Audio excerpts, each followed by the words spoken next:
жатырық қой екеуміз еркекше. Эфирде де бұл айтылатын дүние ғой. Мен саған айтайын.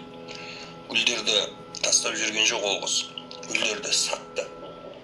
Сатып жіберді гүлдерді. Сол жерде оператор жігіттер алып кетті.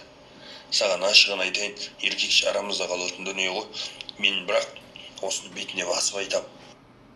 Жоқ, пәке, менің айтып жатқаным бұл жердегі мәселе. Сені халық жаман көзбен қарап қалды ғой. Мен сол нәрсені дұрыс жағынан көрсетейін. Өлші отбасылық жағдай барлығын өзің Алланың қалауымен шешіп аласың. Бірақ мен халыққа жақсы жағын көрсетем. Қазақтың қыздары көңілімен берген гүлді сыпырғыш деп теңемей, қазақтың жігіттері намысын түсірмесін деп, қазақтың жігіттері намысын көтерген осындай ағалар